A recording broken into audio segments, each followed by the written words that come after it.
Vote আমরা কিন্তু চাইতে যাব না, সব দলালেরা ভোট চাইতে যাবে, আমরা যাবো ভোট আনতে। ঘোড়া কেনার আগে সরি না কি একটা গল্প আছে না? আমাদের আগামী দিনে ইউনিয়ন পরিষদ লোকাল গভর্নমেন্টের নির্বাচন কিভাবে হবে, তারেক রহমান কোন আদর্শে লোকাল গভর্নমেন্টের নির্বাচন করবে আমরা কি জানি? এখনই কেউ চিন্তা করি কারো ভিতরে আমাদের ষড়যন্ত্র, রাগারাগি, মনোমালিন্য এগুলো আমরা কেউ রাখতে পারবো না, কেউ রাখবো না। সামনে আমাদের সেন্ট্রাল কমিটি হবে। ভোট কিন্তু এমন একটা জিনিস, ভোট আমরা কিন্তু চাইতে যাব না, সব দলালেরা ভোট চাইতে যাবে, আমরা যাবো ভোট আনতে। আমরা যাবো ভোট আনতে। মা, চাচি, খালা, ফুফু, ভাই, খালু, হ্যাঁ, বোন, ভগ্নি, ভাগ্না, ভাগ্নি, এইভাবে যে যেটা হয় তাকে বুঝাইয়া আজকে আপনার কাছে আমি একটা কথা চাই যে আপনি আজকে থেকে বিএনপি করবেন, আজকে থেকে আপনি আমাকে এই ধানের শেষে ভোট দেবেন। জামাতের সংগঠনটা একটু ব্যতিক্রমধর্মী সংগঠন। তাদের প্রচুর মহিলা কর্মী আছে যারা বাড়ি বাড়িতে গিয়ে মানুষকে ওই জান্নাতের টিকিট দিয়ে আসে।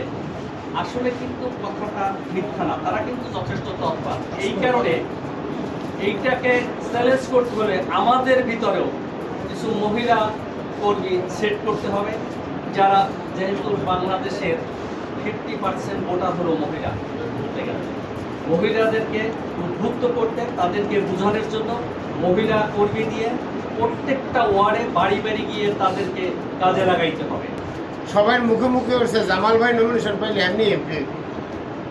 এটা শুধু আমাদের নেতাকর্মীদের মধ্যে না, এমনিও ইতিপূর্বে 14 এবং 18 সাল এবং 24 সালের নির্বাচনে আপনারা দেখছেন ভোটার উপস্থিত ক্যা ওই মানুষের মনে হচ্ছে আপনি প্রধানমন্ত্রী হয়েছে, শেখ হাসিনা প্রধানমন্ত্রী হয়েছে, ভোটার নেই। আজকের মিটিংটার তাৎপর্য হলো আমাদের কেন্দ্রে ভোটার নেই, আমাদের কেন্দ্রে ভোটার উপস্থিত করতে হবে। কারণ বিএনপি করে 30% লোক, আওয়ামী লীগের লোক প্রার্থী না থাকলে, এখানে আওয়ামী লীগ নির্বাচনে না গেলে তারা অনেক লোক কেন্দ্রে যাবে না। আবার আমাদের মধ্যে কিছু লোক কইবে কি জামাল ভাই বিএনপি হয়েই গেছে।